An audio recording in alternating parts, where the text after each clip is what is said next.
हाथ के छाले, पाँव के कांटे, आँख के आंसू और दिल का दर्द, तूने मुझे प्यार में जो भी तोहफा दिया अनमोल दिया। अब गम आए, खुशियाँ आए, मौत आए या तू आए, मैंने तो बस आहट पाई और दरवाज़ा खोल दिया। नमस्कार, राहत इंदौरी साहब के इस खूबसूरत लाइनों के साथ मैं ललित स्वागत करता हूं आपका लीगल क्लिनिक बाय ललित में। हमारी एक व्यूवर हैं मोनिका जी, उन्होंने ईमेल लिख के मेरे से ये सवाल पूछा है कि आप पढ़ाते तो लीगल टॉपिक्स हैं, बताते तो लीगैलिटी के बारे में हैं, किंतु आप शेरो शायरी का इस्तेमाल क्यों करते हैं लेक्चर से पहले। तो मोनिका जी और अन्य व्यूवर्स जिनके मन में ये सवाल आता है उनको ये बता दूं कि इसके दो मुख्य कारण हैं।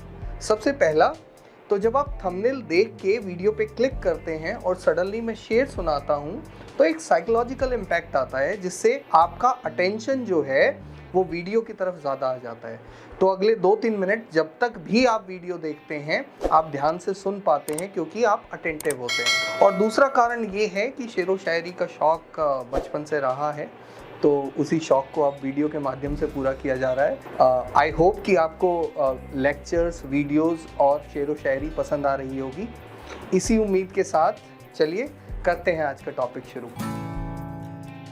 डीजे, लाउड स्पीकर और ऐसे म्यूज़िक सिस्टम जिनकी आवाज़ बहुत तेज़ होती है, इनको लेके कई लोगों के मन में ये प्रश्न रहता है कि क्या भारत में कोई ऐसा कानून है जो इनकी टाइमिंग्स को लेके, इनकी आवाज़ को लेके इनको प्रतिबंधित करता हो या इनको रेगुलेट करता हो। आज के इस वीडियो में हम डिटेल में जानेंगे उन सब विषयों के बारे में, उस कानून के बारे में जो इनको रेगुलेट करता है और देंगे कुछ सवालों के जवाब।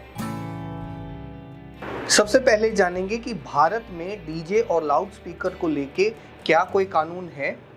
क्या डीजे और लाउड स्पीकर को लेके समय सीमा प्रतिबंधित करता है, कोई समय सीमा को रेगुलेट करता है, और क्या हर शहर में ये समय सीमा एक जैसी ही है। और सबसे बड़ी बात कि यदि कोई व्यक्ति इसका उल्लंघन करता है तो उसको क्या सज़ा मिल सकती है। तो सबसे पहले प्रश्न का जवाब कि क्या कोई ऐसा कानून है जो डीजे और लाउड स्पीकर्स को लेके कोई रेगुलेशन बनाता है। तो जी हाँ, एक कानून है implementation of the laws for restrictions of the use of loud speaker and high volume music systems. दरअसल ये कानून तय करता है कि आप लाउड स्पीकर और म्यूजिक सिस्टम्स को कैसे यूज कर सकते हैं। तो कानून के बारे में जानने से पहले आइए इसका थोड़ा इतिहास जान लेते हैं कि दरअसल ये कानून आया कहां से। एक रिट पिटीशन दायर की गई सुप्रीम कोर्ट में श्री अनिल कुमार मित्तल जी द्वारा। ये रिट पिटीशन बेसिकली उन्होंने क्यों दाखिल की, इसके पीछे की वजह क्या थी।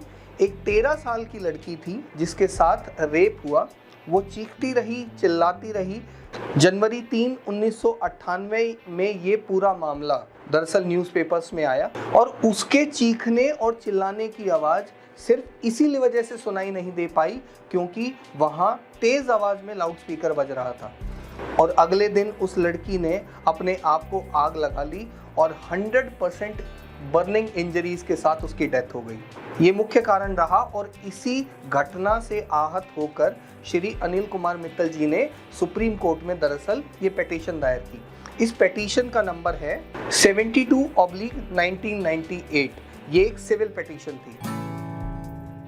आइए इस पिटीशंस के फैक्ट्स के बारे में जान लेते हैं।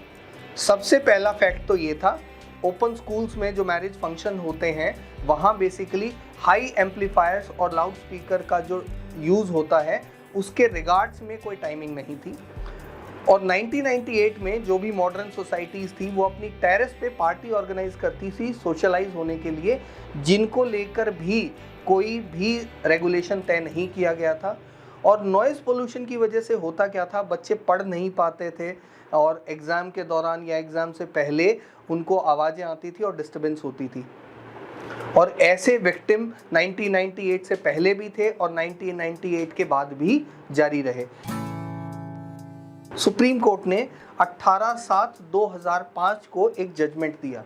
ये जजमेंट दिया गया CJI आर लाहौती और जस्टिस अशोक बहान की बेंच द्वारा। और इस जजमेंट में जो निकल के आया वो कानून बना और इसे कहा गया implementation of laws for restricting use of loud speakers and high volume producing sound systems. तो सुप्रीम कोर्ट का जो जजमेंट आया इसमें बेसिकली बहुत सारी चीज़ों को कवर किया गया। आज इस पर्टिकुलर टॉपिक को कवर करने के लिए हम सिर्फ लाउड स्पीकर्स की बात करेंगे जो नॉइज पॉल्यूशन से कंसिडर करते हैं। आइए इस जजमेंट के कुछ फैक्ट्स को जानते हैं। सबसे पहला, इसमें कहा गया कि जो नॉइज लेवल है पब्लिक प्लेसेस पे किसी भी लाउड स्पीकर या किसी भी पब्लिक एड्रेस सिस्टम का जो कि नॉइज पोल्यूशन का सोर्स बन सकता है, उसकी आवाज़ 10 dB को क्रॉस नहीं करेगी। और कहा गया कि कोई भी ड्रम, कोई भी म्यूजिक सिस्टम, कोई भी लाउड स्पीकर सिस्टम, कोई भी PA सिस्टम रात को 10 बजे से लेके सुबह 6 बजे तक, जी हाँ, ये टाइमिंग्स की प्रिस्क्राइब किया गया कि रात को 10 बजे से लेके सुबह 6 बजे तक किसी भी लाउड स्पीकर, किसी भी म्यूजिक सिस्टम को यूज़ नहीं किया जा सकता। ये भी कहा गया यदि आपका फार्म हाउस है, आपका बहुत बड़ी जगह यूज़ करते हैं, आप अपने घर में कोई म्यूज़िक चलाते हैं, आपका प्राइवेट प्लेस है वो, तो उसके अंदर भी यदि कोई आप म्यूज़िक सिस्टम यूज़ करते हैं तो उसकी आवाज़ 5 dB से क्रॉस नहीं की जा सकती।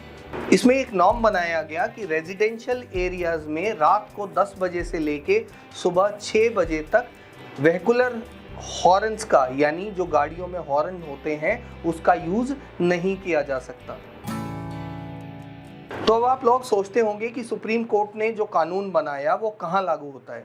तो आपके सवाल का जवाब कि अगर सुप्रीम कोर्ट कोई भी कानून बनाता है तो वो कानून पूरे देश में लागू होता है। जी हाँ, कश्मीर से लेके कन्याकुमारी तक हर स्टेट में लाउड स्पीकर और डीजे के लिए जो कानून मान्य है वो इसी जजमेंट के द्वारा जो कानून पारित हुआ था वही मान्य है। तो अब सवाल आता है कि यदि कोई इस कानून का उल्लंघन करता है तो क्या हो सकता है, तो आपके पास क्या रेमेडी अवेलेबल है।